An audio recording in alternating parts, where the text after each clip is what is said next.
हर language को समझने के लिए उसकी जो टर्मिनोलॉजी होती है, वहां पर जो वो शब्द यूज किया जाता है उसको समझना जरूरी होता है।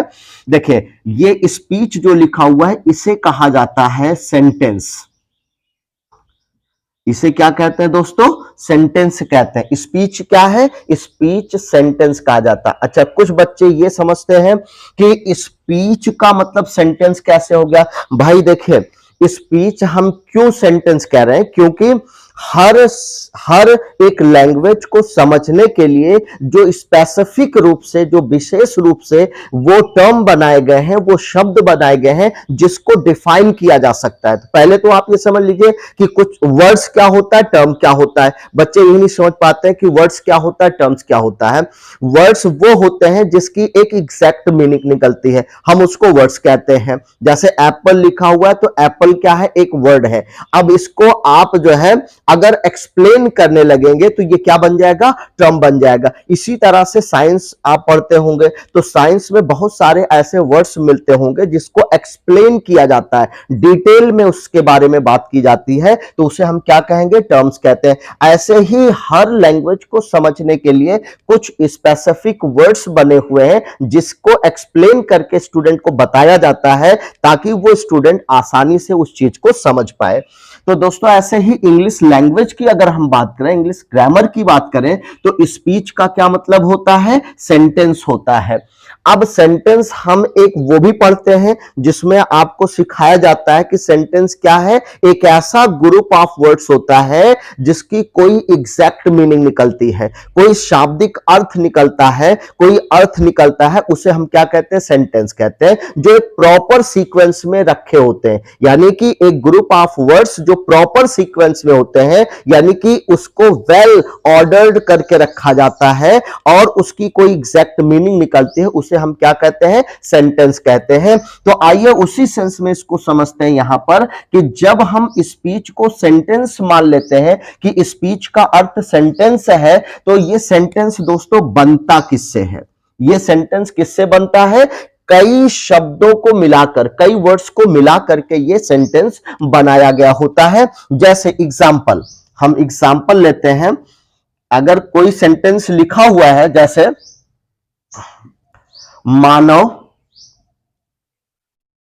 Is reading, Manav is reading a book, Manav is reading a book. अब दोस्तों यहां पर आपको ये सेंटेंस दिया गया, क्या दिया गया है? सेंटेंस दिया गया है। तो स्पीच एक्चुअल में किसे कहा जाता है? सेंटेंस को कहा जाता है। यानी कि सेंटेंस क्या है? एक ऐसा ग्रुप ऑफ वर्ड्स। दोस्तों देखिए, मानव एक वर्ड हो गया, इज दूसरा वर्ड हो गया, रीडिंग अगला वर्ड हो गया, फिर ए लिखा हुआ है ये अगला वर्ड हो गया, ये बुक लिखा हुआ है ये अगला वर्ड हो गया। यानी कि कई वर्ड्स इसमें आपको दिखाई पड़ रहे हैं। 1 2 3 4 5, 1 2 3 4 5, यानी कि 5 वर्ड्स से मिलकर के ये एक सेंटेंस बना है, एक स्पीच बना हुआ है। अब ये जो सेंटेंस हमारा है, इसके अलग अलग पार्ट्स आप देख सकते हैं। जैसे ये मानो लिखा हुआ है, इसका पार्ट्स अलग है, ये अलग पार्ट्स है, ये अलग पार्ट है, ये अलग पार्ट है, बुक अलग है। यानी कि ये जो सेंटेंस हमारा लिखा हुआ, ये स्पीच लिखी हुई है, इसके अलग अलग ये क्या है? ये हमारे पार्ट्स है। अब ये जो पार्ट्स होते हैं दोस्तों, इसमें से कोई नाउन हो सकता है, कोई प्रोनाउन हो सकता है, कोई आपका एडजेक्टिव हो सकता है, कोई वर्ब हो सकती है, कोई एडवर्ब हो सकता है, कोई प्रेपोजिशन होगा, कोई कंजंक्शन होगा, कोई इंटरजेक्शन होगा। ये एनालिसिस का विषय होता है कि हम पार्ट्स ऑफ स्पीच अगर हम पढ़ते हैं तो जो सेंटेंस दिया जाता है, जो स्पीच होती है, उसमें कौन सा पार्ट्स क्या है, यानी कौन नाउन है, कौन सा पार्ट्स आपका प्रोनाउन है, कौन सा एडजेक्टिव है, कौन सा एडवर्ब है, प्रेपोजिशन है, कौन सा इंटरजेक्शन है, कौन सा कंजंक्शन है। ये सारी चीजें जब हम अलग अलग करके सीख लेते हैं तो हम अच्छे से पार्ट्स ऑफ स्पीच को समझ पाते हैं। तो दोस्तों, पार्ट्स ऑफ स्पीच क्या है? पार्ट्स ऑफ स्पीच एक सेंटेंस है, यानी कि स्पीच का मतलब क्या यहां है? ये एक सेंटेंस है जो अलग अलग पार्ट से मिलकर के बना हुआ है जिसे पार्ट्स ऑफ स्पीच कहा जाता है। ये अलग अलग पार्ट्स आपके दोस्तों क्या हैं? ये आपके नाउन हो सकते हैं, प्रोनाउन हो सकते हैं, एडजेक्टिव हो सकते हैं, वर्ब हो सकते हैं। इनकी संख्या कितनी होती है? 8 होती है, 8 होती है। इनकी संख्या दोस्तों कितनी होती है? 8 होती है, जिन्हें आप पार्ट्स ऑफ स्पीच के नाम से जानते हैं। पार्ट्स ऑफ स्पीच तो एक है, लेकिन उसके पार्ट्स कितने होते हैं? 8 होते हैं। यानी कि कोई भी सेंटेंस अगर लिखा जाता है तो इन्हीं 8 पार्ट्स ऑफ स्पीच की मदद से ही लिखा जाता है। यानी कि जो पार्ट्स ऑफ स्पीच के 8 पार्ट्स होते हैं उन्हीं को मिलाकर के लिखा जाता है, इसके अलावा कुछ भी नहीं होता। ग्रामर में सिर्फ इतना ही है, इसी को समझना है। अब इसको समझने के लिए दोस्तों आइए और चीजें समझें, क्योंकि किसी भी चीज को समझने के लिए उसकी टर्मिनोलॉजी को समझना बेहद जरूरी होता है। और कुछ चीजें होती हैं जिसे हम डेफिनेशन के थ्रू जान सकते हैं। इसके शुरू डेफिनेशन के थ्रू हम जान सकते हैं। जैसे अगर आपसे पूछा जाए कि दोस्तों ये मानव क्या है, इस सेंटेंस में मानव क्या है, तो आप कह सकते हैं सर ये क्या है? ये एक नाउन है। कैसे पता चला? आपने डेफिनेशन को रटा हुआ है, यानी कि डेफिनेशन से आपको यह पता चला कि मानव क्या है। ये एक व्यक्ति का नाम है, एक पर्सन का नाम है। तो पर्सन का नाम है, इसलिए ये क्या हो गया? आपका नाउन हो गया। तो हम किसी भी चीज को जब डेफिनेशन के थ्रू जानते हैं तो जरूरी नहीं है कि हमेशा वही वर्ड जो यहां पर लिखा हुआ अगर दूसरे स्थान पर आएगा तो वो आपका नाउन ही होगा। क्योंकि दोस्तों आप जो है एकेडमिक एग्जाम तो पास कर सकते हैं, लेकिन अगर किसी कॉम्पिटिटिव एग्जाम की तैयारी करना स्टार्ट करेंगे तो आपको सिर्फ डेफिनेशन ही नहीं पता होनी चाहिए उसकी, बल्कि आपको डेफिनेशन के साथ साथ उस वर्ड्स की पोजीशन भी पता होनी चाहिए। क्या होगी? पोजीशन। पोजीशन आपको पता होनी चाहिए और उसके साथ साथ उसका फंक्शन भी आपको पता होना चाहिए। क्या पता होना चाहिए? फंक्शन पता होना चाहिए। यानी कि जब तक हम ये 3 चीजें अपने माइंड में नहीं रखेंगे तब तक हम किसी भी पार्ट्स ऑफ स्पीच को अच्छे से आइडेंटिफाई नहीं कर पाएंगे, पहचान नहीं सकते हैं। कहीं ना कहीं हमसे गलतियां हो ही जाएंगी, क्योंकि देखिए कहीं पर डेफिनेशन के थ्रू हम समझ पाते हैं कि इसका पार्ट्स ऑफ स्पीच क्या है। वो नाउन है, प्रोनाउन है, एडजेक्टिव है, वर्ब है, एडवर्ब है, प्रीपोजिशन है, कंजंक्शन है, इंटरजेक्शन है, या फिर कभी कभी हम उस वर्ड्स की पोजीशन को देख करके कि ये जो सेंटेंस लिखा हुआ है, ये जो स्पीच लिखी हुई है, इस स्पीच में, इस सेंटेंस में जो वर्ड आया हुआ है वो किस पोजीशन पर है। क्योंकि देखिए यहां पर मानो लिखा हुआ है, इसकी पोजीशन यहां पर है, यानी सबसे पहले लिखा हुआ है, वर्ब से पहले लिखा हुआ है। अब यहां पर रीडिंग की अगर हम बात करें तो रीडिंग क्या है? ये भी एक वर्ब है, लेकिन ये कहां लिखी हुई है? ये इसके बाद, यानी इज के बाद। इज क्या है? एक वर्ब है।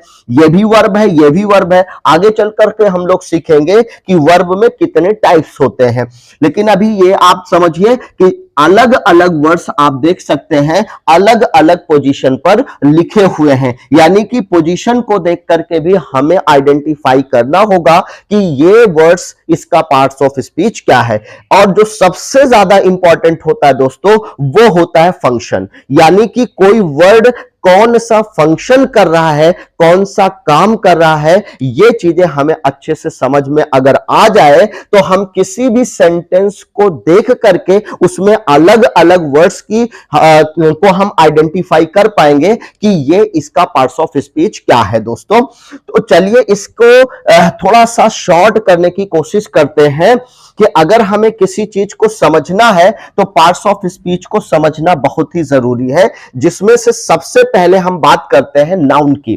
क्योंकि अब सबसे पहले हम डेफिनेशन पर आ जाते हैं कि डेफिनेशन के थ्रू कैसे हम इसको आइडेंटिफाई कर पाएंगे दोस्तों। तो सबसे पहले अगर हम बात करें कि ये नाउन क्या होता है, नाउन क्या होता है, अगर नाउन की डेफिनेशन आप देखेंगे बुक्स में तो बुक्स में आपको जनरली मिल जाता है कि noun is a name of a person, place, things, quality, feeling आदि के नाम को हम क्या कहते हैं? नाउन कहते हैं। इतनी बड़ी डेफिनेशन आपको दोस्तों याद करने की जरूरत नहीं है कि इसकी डेफिनेशन, क्योंकि डेफिनेशन आपसे नहीं पूछा जाएगा, बल्कि डेफिनेशन अगर आप समझ पाते हैं तो डेफिनेशन के थ्रू आपसे उसका फंक्शन यूज करते हुए, उसकी पोजीशन को बताते हुए आपसे उसका पार्ट्स ऑफ स्पीच पूछा जाएगा। और पार्ट्स ऑफ स्पीच बहुत सारे एग्जाम में पूछे जाते हैं। सेंटेंस में आपको कोई भी एक वर्ड दे दिया जाएगा और आपसे पूछा जाएगा बताइए इस वर्ड का पार्ट्स ऑफ स्पीच क्या है। और उसके अलावा बहुत सारे ऐसे क्वेश्चंस पूछे जाते हैं जहां पर आपको पार्ट्स ऑफ स्पीच के अलावा चीजें बदल करके, चेंज करके जो है पूछी जाएंगी, उस पर भी हम लोग बात करेंगे। आइए सबसे पहले जो हमारे 8 पार्ट्स ऑफ स्पीच होते हैं इसको थोड़ा से शॉर्ट में एनालिसिस करते हैं। इसकी डेफिनेशन को पहले समझेंगे, फिर पोजीशन और फंक्शन को देखते हुए आइडेंटिफाई करना सीखेंगे कि सेंटेंस में पार्ट्स ऑफ स्पीच कौन सा वर्ड किस पार्ट्स ऑफ स्पीच का है। तो नाउन की डेफिनेशन ये कहती है दोस्तों, noun is a naming word. दोस्तों शॉर्ट में एकदम समझेंगे, नेमिंग वर्ड क्या है? Naming word. अगर आपको जानना है कि नाउन क्या है तो नाउन एक नेमिंग वर्ड होता है। नेमिंग वर्ड यानी कि ऐसा वर्ड जो किसी चीज का नाम बताए, किसी भी चीज का नाम बताए। देखिए इस दुनिया में कोई भी ऐसी चीज नहीं है जिसका कोई नाम ना हो, चाहे वो लिविंग बीइंग हो और चाहे नॉन लिविंग बीइंग, सजीव हो या निर्जीव हो, हर चीज का कोई ना कोई नाम होता है। बस ये कि हम उसे नहीं जान पाते, उसका नाम नहीं समझ पाते कि ये क्या है, इसका नाम क्या है। लेकिन अगर आप देखें तो उसका कोई ना कोई नाम होता है। तो कोई भी चीज, जैसे ये क्या है, हमारे हाथ में एक मार्कर है, तो मार्कर है तो आपने कहा सर इसका नाम क्या है? इसका नाम मार्कर है। ठीक है, आपसे पूछा गया ये क्या है, तो आपने कहा सर इसका नाम क्या है? ये व्हाइट बोर्ड है। इसी तरह से आसपास की जितनी भी चीजें आपके होती हैं उसका कोई ना कोई नाम होता है। यानी कि ऐसे वर्ड्स जिसका कोई नाम होगा उसे हम क्या कहेंगे? नेमिंग वर्ड यानी नाउन कहेंगे। नेमिंग वर्ड यानी नाउन कहा जाता है। तो नाउन की शॉर्ट डेफिनेशन क्या हो गई? Noun is a naming word. Noun उसे हम कहते हैं जो किसी चीज का नाम बताए, चाहे वो किसी पर्सन का नाम हो, किसी प्लेस का नाम हो, किसी थिंग्स का नाम हो, किसी क्वालिटी का नाम हो, किसी ऑब्जेक्ट का नाम हो। यानी वो अगर नाम बता रहा है तो इसका मतलब वो क्या है? नाउन है। आइए चलिए स्टार्ट करते हैं अगले पॉइंट पर। प्रोनाउन क्या होता है? प्रोनाउन दोस्तों, प्रोनाउन अभी हम लोग शॉर्ट में रिव्यू देख रहे हैं और इसका जो है फंक्शन हम लोग अगली एक्सरसाइज के फॉर्म में देखेंगे। तो प्रोनाउन क्या है दोस्तों? इसे रिप्लेसिंग वर्ड कहा जाता है। क्या कहते हैं इसे? रिप्लेसिंग वर्ड कहा जाता है। अब ये रिप्लेसिंग वर्ड दोस्तों क्या है? यानी कि एक ऐसा वर्ड जो किसी नाउन को क्या करता है? रिप्लेस करता है। री का मतलब होता है फिर से, प्लेस कहते हैं स्थान को। यानी कि अगर कोई सेंटेंस लिखा हुआ है और उस सेंटेंस में जैसे यहां पर ये लिखा हुआ है, मानो इज रीडिंग अ बुक, मानो एक बुक पढ़ रहा है। मानो क्या पढ़ रहा है? मानो बुक पढ़ रहा है। अगर मैं इसके स्थान पर ही लिख दूं तो ये ही क्या कर रहा है? मानो को हटा करके रखा गया है, मानो के स्थान पर यूज किया जा रहा है। तो यानी क्या किया गया है कि मानो को रिप्लेस करके उसके स्थान पर जो वर्ड यूज किया जा रहा है उसे हम क्या कहेंगे? रिप्लेसिंग वर्ड कहेंगे, यानी कि प्रोनाउन कहते हैं। तो प्रोनाउन दोस्तों क्या है? प्रोनाउन एक रिप्लेसिंग वर्ड होता है, यानी किसी नाउन को हटा करके उसके स्थान पर यूज किया जाने वाला वर्ड होता है, जिसे हम क्या कहते हैं? प्रोनाउन कहते हैं। अब बात करते हैं एडजेक्टिव की। किसकी बात करेंगे? एडजेक्टिव की। अब ये एडजेक्टिव क्या होता है दोस्तों? आइए इसको समझते हैं। देखिए यहां पर लिखा हुआ ऐड, और ऐड का मतलब होता है मैथमेटिक्स में किसी चीज को जोड़ना, किसी चीज को जोड़ना। अगर किसी चीज को जोड़ने की बात की जा रही है तो आइए इसको थोड़ा और सरल भाषा में समझते हैं कि देखिए दोस्तों, अब तक हमने समझा कि नाउन क्या होता है, प्रोनाउन क्या है। नाउन किसी नेमिंग वर्ड को कहा जाता है, किसी नाम बताने वाले शब्द को कहा जाता है। प्रोनाउन क्या होता है? जो नाउन को हटा करके उसके स्थान पर लिखा जाए, यूज किया जाए, पढ़ा जाए, बोला जाए, उसे हम क्या कहते हैं? प्रोनाउन कहते हैं। अब ये एडजेक्टिव एक ऐसा वर्ड होता है दोस्तों जो क्या करता है, यानी कि जो नाउन यूज हो रहा है या जो प्रोनाउन आया हुआ है, इसके साथ ऐड होकर के क्या होकर के, ऐड होकर के, यानी कि जुड़ करके उसके बारे में, उस नाउन के साथ जुड़ करके उस नाउन के बारे में और बहुत सारी खूबियां उसकी, अच्छाइयां उसकी, बुराइयां उसकी बताने लगता है, जिससे हम उस नाउन के बारे में और अच्छी चीजें जान पाते हैं और जो भी उसके बारे में चीजें होती हैं हम उसको क्लियर कट समझ पाते हैं। तो यानी एडजेक्टिव क्या है, एक ऐसा वर्ड होता है दोस्तों जो किसी नाउन या प्रोनाउन के साथ ऐड हो करके, जुड़ करके उसके बारे में हमें एक्स्ट्रा इंफॉर्मेशन देता है, यानी जो चीजें हमें पता थी उसके अलावा और बहुत सारी चीजें उस एडजेक्टिव के जुड़ने से उसके बारे में पता चल जाती हैं। इसलिए ऐसे वर्ड को क्या कहा जाता है, इसे ऐसे वर्ड को एडजेक्टिव कहा जाता है। तो आई होप कि समझ में आ गया होगा कि ये काम क्या करता है, ये क्वालिफाइंग काम करता है। क्या करता है, क्वालिफाई करने का काम करता है दोस्तों। किसको क्वालिफाई करता है, किसी नाउन को अथवा किसी प्रोनाउन को क्या करता है, ये क्वालिफाई करता है। क्वालिफाई का मतलब होता है किसी नाउन या किसी प्रोनाउन के बारे में एक्स्ट्रा इंफॉर्मेशन देना, जिससे हम उस नाउन या उस प्रोनाउन के बारे में और डिटेल जान पाए और बृहद जानकारी हमें प्राप्त हो सके। ऐसे वर्ड को क्या कहा जाता है, एडजेक्टिव। तो आई होप कि समझ में आ गया होगा दोस्तों। नाउन क्या है, एक नेमिंग वर्ड है जिसका काम क्या होता है, ये किसी सेंटेंस में या तो सब्जेक्ट बनकर आता है या फिर वो ऑब्जेक्ट बनकर के आता है। और दूसरा काम क्या होता है प्रोनाउन का, कि प्रोनाउन एक ऐसा वर्ड होता है जो नाउन को हटा करके उसके स्थान पर प्रयोग किया जाता है, इसलिए इसको हम क्या कहते हैं, प्रोनाउन कहते हैं। और इस नाउन या प्रोनाउन के बारे में जो एक्स्ट्रा इंफॉर्मेशन दे उसे हम क्या कहते हैं, एडजेक्टिव कहते हैं। और इसे हम क्वालिफाई करना भी कहते हैं, यानी कि एडजेक्टिव का काम क्या होता है दोस्तों, ये क्वालिफाई करता है। किसको क्वालिफाई करता है, किसके बारे में एक्स्ट्रा इंफॉर्मेशन देता है, किसी नाउन या किसी प्रोनाउन के बारे में एक्स्ट्रा इंफॉर्मेशन देता है। दोस्तों अब बात करते हैं अगले पार्ट्स ऑफ स्पीच की। नाउन हो गया, प्रोनाउन हो गया, एडजेक्टिव हो गया। हम बात कर लें वर्ब की। ये वर्ब क्या है दोस्तों, वर्ब जिसे हिंदी में क्रिया कहा जाता है, ये होता है एक्शन वर्ड। इसे हम क्या कहते हैं, एक्शन वर्ड कहते हैं। ये एक्शन बताने का काम करता है या फिर कभी कभी ये स्टेट भी बताता है। क्या बताता है, स्टेट भी बताता है। अब ये एक्शन क्या है, स्टेट क्या है, थोड़ा से हम शॉर्ट में इसको भी समझते चलते हैं।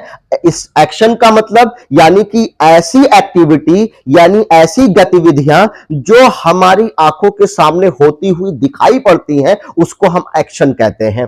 जैसे बच्चा खेल रहा है तो वो खेलते हुए हम देख सकते हैं। अगर बच्चा पढ़ रहा है तो उसे पढ़ते हुए हम देख सकते हैं। बच्चा दौड़ रहा है तो दौड़ते हुए हम उसको देख सकते हैं। तो एक्शन का मतलब यानी कि एक ऐसी गतिविधि, एक ऐसा एक्शन, एक ऐसी क्रिया जो होते हुए आंखों से दिखाई पड़े, उसे हम क्या कहते हैं, एक्शन कहते हैं। तो वर्ब का काम क्या होता है, एक्शन को बताना, यानी किसी काम के होते हुए चीज को बताना, उसके बारे में कि भाई ये काम हो रहा है। अब स्टेट क्या होता है दोस्तों, स्टेट भी एक तरह का एक्शन ही है, लेकिन ये दिखाई नहीं पड़ता। जैसे मैं क्या सोच रहा हूं, क्या आप बता सकते, नहीं बता सकते, क्योंकि ये सोचने की जो गतिविधि है, एक्टिविटी है, ये कहां चल रही है, मेरे माइंड के अंदर चल रही है। तो जो गतिविधि, जो एक्टिविटी माइंड के अंदर चलती है, दिमाग के अंदर चलती है, शरीर के अंदर होती है, हम उस एक्टिविटी को देख नहीं सकते हैं, लेकिन हम महसूस कर सकते हैं। तो इसलिए उस एक्शन को क्या कहा जाता है, स्टेट कहा जाता है। तो एक्शन भी दो प्रकार के होते हैं, एक दिखने वाले और एक ना दिखने वाले, और इन दोनों का काम इन दोनों को ही हम क्या कहते हैं, वर्ब कहते हैं। तो वर्ब का बेसिक काम क्या होता है, एक्शन या स्टेट को बताना, यानी एक ऐसी एक्टिविटी को बताना जो दिखाई दे या जो दिखाई ना दे। उन दोनों एक्टिविटी के बारे में जो वर्ड्स बताता है, हम उसे क्या कहते हैं, एक्शन कहते हैं, स्टेट कहते हैं, यानी वर्ब कहते हैं। दोस्तों मानव इज रीडिंग अ बुक, यहां पर क्या है कि मानव क्या कर रहा है, रीडिंग कर रहा है। तो रीडिंग कर रहा है, क्या क्या रीडिंग कर रहा है, बुक रीडिंग कर रहा है। तो यानी कि बुक रीडिंग करते हुए वो हमें दिख रहा है, इसका मतलब यहां जो एक्शन हो रहा है वो वर्ब हो रही है, वो क्या है, एक एक्शन के फॉर्म में है। किसके फॉर्म में है, एक एक्शन। अगर कोई बच्चा सोच रहा है तो सोचते हुए हम थोड़ी उसको, केवल हम उसकी फिजिकल एक्टिविटी को देख सकते हैं, लेकिन उसके अंदर जो चल रहा है वो कहलाता है स्टेट। वो क्या कहलाता है, स्टेट कहलाता है। अब बात करते हैं दोस्तों एडवर्ब की। अगला पार्ट्स ऑफ स्पीच हमारा क्या है, एडवर्ब। एडवर्ब क्या है दोस्तों, देखिए अगर हमने समझ लिया कि एडजेक्टिव क्या है, अगर हमने समझ लिया वर्ब क्या है, तो उसी को मिला करके एडवर्ब बना हुआ है। देखिए यहां पर भी एड लिखा हुआ है और यहां पर भी एडजेक्टिव में भी एड लिखा हुआ था। तो हमने क्या सीखा, एड का मतलब होता है किसी चीज को जोड़ना, किसी चीज को मिलाना। और यहां पर ऐड का काम क्या कर, यानी कि क्या क्या चीजें ऐड हो रही हैं, यानी किसी वर्ब के साथ, यानी किसी एक्शन के साथ अगर कोई चीज ऐड हो और वो उस वर्ब के बारे में और अधिक एक्स्ट्रा इंफॉर्मेशन हमें दे, तो उसे हम क्या कहते हैं, एडवर्ब कहते हैं। जैसे कोई बच्चा दौड़ रहा है तो दौड़ने को हम क्या कहेंगे, रन। लेकिन अगर वो तेजी से दौड़ रहा है, अगर हमने उसके सामने क्या लगा दिया, वेरी फास्ट या वेरी यूज कर दिया। जैसे कोई लड़का अगर अच्छा है तो हमने क्या कहा, उसे गुड कहा, हमने उसे कहा कि ये बहुत अच्छा लड़का है, तो यहां क्या लगाना पड़ेगा, आपको वेरी यूज करना होगा। तो दोस्तों ये गुड क्या है, एक एडजेक्टिव वर्ड है, और इस एडजेक्टिव को और ज्यादा एक्सप्लेन करने के लिए कौन सा वर्ड यूज किया गया है, वेरी यूज किया गया है। कि जिस लड़के की हम बात कर रहे हैं कि वो लड़का अच्छा ही नहीं बल्कि बहुत अच्छा लड़का है, तो इसलिए यहां पर गुड को ये क्या कर रहा है, क्वालिफाई कर रहा है। तो दोस्तों एडवर्ब का भी काम क्या होता है, ये किसी एडजेक्टिव को, देखिए यहां पर एड का एक और अर्थ होता है एडजेक्टिव, यानी इसका काम क्या होता है, किसी एडजेक्टिव को क्वालिफाई करना। और इसका दूसरा काम क्या होता है, किसी वर्ब को क्वालिफाई करना। और तीसरा काम क्या होता है, ये अपने आप को भी क्वालिफाई करता है। तो दोस्तों एडवर्ब एक ऐसा पार्ट्स ऑफ स्पीच होता है जिसके अंदर ही छुपा हुआ है कि हम जान सकते हैं कि एडवर्ब काम क्या करता है, किस किस चीज को क्वालिफाई करता है। तो एक्चुअल में ये भी एक क्वालिफाइंग वर्ड ही है। क्या है, एक क्वालिफाइंग वर्ड है, लेकिन किसको क्वालिफाई कर रहा है, किसके बारे में एक्स्ट्रा इंफॉर्मेशन दे रहा है, वो किसी एडजेक्टिव के बारे में, किसी वर्ब के बारे में, या अपने खुद के बारे में क्या दे रहा है, एक्स्ट्रा इंफॉर्मेशन दे रहा है। इसलिए इसको हम क्या कहते हैं, एडवर्ब कहते हैं। आई होप कि आपको समझ में आ गया होगा कि नाउन क्या है, प्रोनाउन क्या है, एडजेक्टिव क्या है, वर्ब क्या है, एडवर्ब क्या है। अब आते हैं, हम समझते हैं कि प्रेपोजिशन क्या होता है। दोस्तों दो तीन टर्म और बचा हुआ है, चलिए उसको भी समझ लेते हैं ताकि आपका पार्ट्स ऑफ स्पीच डेफिनेशन इसकी क्लियर हो जाए। उसके बाद फिर पोजीशन पर और फंक्शन पर हम लोग एक्सरसाइज करते हुए समझेंगे। अब बात करते हैं दोस्तों प्रेपोजिशन की। प्रेपोजिशन की बात करते हैं कि ये प्रेपोजिशन क्या होता है। देखिए कुछ जगह पर डेफिनेशन आपको ऐसे भी मिलेगी, कुछ लोग ये भी बताते हैं कि यहां जो वर्ड प्री लिखा हुआ है, प्री का मतलब क्या होता है, पहले होता है। पोजीशन का मतलब क्या होता है, किसी चीज की अवस्था या हालत होती है। यानी कि प्रेपोजिशन एक ऐसा वर्ड होता है जो किसी वर्ड के पहले आकर के उसकी हालत के बारे में बताता है। हालत का मतलब दोस्तों यहां पर रिलेशन है। हालत का क्या मतलब है, यहां पर रिलेशन है, रिलेशन बताने का काम करता है। किसका काम करता है, रिलेशन बताने का काम करता है। जैसे एग्जांपल पहले लेते हैं ताकि और क्लियर हो जाए।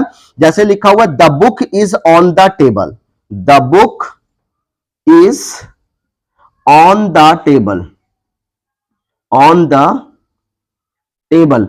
अब यहां पर लिखा हुआ है the book is on the table, तो दोस्तों यहां पर क्या है, ये जो ऑन लिखा हुआ है ये हमारा प्रेपोजिशन है। कैसे पता चला कि ये प्रेपोजिशन है और ये काम क्या कर रहा है, ये इसका फंक्शन क्या है। देखिए यहां पर इसके पहले ये वर्ब है दोस्तों, ये क्या है, ये वर्ब है, और इसके पहले एक वर्ड आया हुआ है बुक, और ये बुक, इसका रिलेशन बताया जा रहा है कि ये बुक कहां पर है। इसकी पोजीशन बताई जा रही है कि ये बुक कहां पर है, टेबल के ऊपर रखी हुई है। कहां पर रखी हुई है, टेबल के ऊपर रखी हुई है। तो अगर ये चीज हम हटा करके अगर यहां पर इन द टेबल लिख दे या अंडर द टेबल, सॉरी यहां पर अंडर कर दे तो ज्यादा बेटर होगा। अंडर, अंडर द टेबल, अगर हमने ये लिख दिया कि the book is under the table, तो देखिए यहां पर तुरंत इस बुक की पोजीशन क्या हो रही है, चेंज हो रही है, बदल रही है कि इसकी पोजीशन क्या है, इसकी पोजीशन क्या है। तो ये टेबल लिखा हुआ है और ये आपका बुक है, यानी कि अब बुक कहां चली गई, टेबल के नीचे, और पहले बुक कहां थी, टेबल के ऊपर। यानी कि प्रीपोजिशन एक ऐसा वर्ड होता है जो हमें ये अवगत कराता, हमें ये बताता है कि जो नाउन उसके पहले यूज हुआ है, क्या, जो उसके पहले नाउन यूज हुआ है उसका दूसरे नाउन के साथ किस तरह का रिलेशन है, यानी कि उसकी पोजीशन के बारे में हमें उसकी हालत के बारे में बताने का प्रयास करता है। तो ये होता है दोस्तों प्रीपोजिशन। अब इसके फंक्शन क्या होते हैं, इस पर क्वेश्चन कैसे कैसे आते हैं, इसके बारे में अगली वीडियो में हम लोग जरूर देखेंगे। लेकिन अभी हम लोगों को यह सीखना है कि जो पार्ट्स ऑफ स्पीच होते हैं कि डेफिनेशन से हम उसे कैसे आइडेंटिफाई करेंगे। अब बात करते हैं प्रीपोजिशन के बाद कंजंक्शन की। ये कंजंक्शन क्या होता है, ये दोस्तों कंजंक्शन क्या होता है, देखिए ये कंजंक्शन का मतलब होता है, जंक्शन आपने सुना होगा। जंक्शन का मतलब क्या होता है, जैसे रेलवे स्टेशन पर आप जाते होंगे तो वहां पर क्या लिखा रहता है, जंक्शन लिखा रहता है। तो रेलवे स्टेशन के साथ साथ जंक्शन जहां भी लिखा रहता है, हमें यह पता चलता है कि यहां से और भी, यानी इस स्टेशन से और भी दूसरे स्टेशन पर जाने के लिए ट्रेनों की रूट को क्या किया गया है, जोड़ा गया है। क्या किया गया है, जोड़ा गया है। तो दोस्तों कंजंक्शन का काम क्या होता है, किसी चीज को ज्वाइन करना। ये ज्वाइनिंग वर्ड होते हैं। ये कैसे वर्ड होते हैं, ज्वाइन करने वाले वर्ड्स होते हैं। इनका काम क्या होता है कि ये अपने ठीक पहले और अपने ठीक बाद किसी ना किसी सेम कैटेगरी के पार्ट्स ऑफ स्पीच को जोड़ने का काम करते हैं। जैसे लिखा हुआ है मानव, मानव एंड मानवी,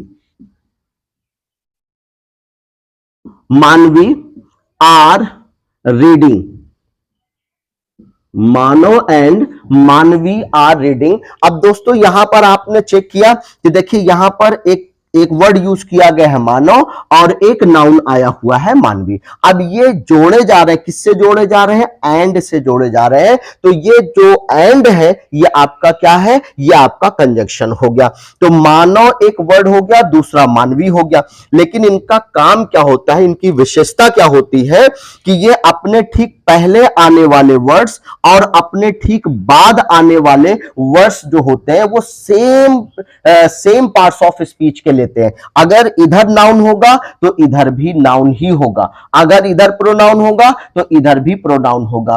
कहने का मतलब ये जोड़ने का तो काम करते हैं, लेकिन ये भी चीजें आपको समझना बेहद जरूरी है कि इनका काम क्या होता है, सेम कैटेगरी के पार्ट्स ऑफ स्पीच को एक साथ जोड़ना। क्योंकि इस पर भी बहुत सारे क्वेश्चन आते हैं जो स्टूडेंट कंफ्यूज होते हैं। एक्सरसाइज के दौरान आपको वो सारी कंफ्यूजन दूर हो जाएगी। तो मानव एंड मानवी आर रीडिंग लिखा हुआ है। तो दोस्तों ये एंड क्या है, ये कंजंक्शन है। इसी तरह से बहुत सारे वर्ड्स होते हैं जो काम क्या करते हैं, ज्वाइन करने का काम करते हैं। किसको, सेम पार्ट्स ऑफ स्पीच के वर्ड्स को, इसलिए उनको कंजंक्शन कहा जाता है। आई होप कि समझ में आ गया होगा कि कंजंक्शन किसे कहते हैं। अब बात करते हैं इंटरजेक्शन की, इंटरजेक्शन की। अब ये इंटरजेक्शन क्या होता है दोस्तों, इंटर का मतलब होता है अंदर। इंटर का क्या मतलब होता है, अंदर होता है। जैसे इंटरनल पार्ट होता है उसी तरह से आप इसको समझिए कि इंटर का हमारे अंदर, यानी हम सब इंसानों के अंदर, एनिमल्स के अंदर कोई ना कोई फीलिंग्स होती है। यानी फीलिंग्स के अंदर आप देखें तो कभी हम खुश होते हैं, कभी हम गुस्से में होते हैं, कभी हम आश्चर्यचकित होते हैं। तो इस तरह के हमारे अंदर जो फीलिंग होती है, उन फीलिंग को शो करने वाले जो वर्ड्स होते हैं दोस्तों, उसे हम क्या कहते हैं? इंटरजेक्शन कहा जाता है।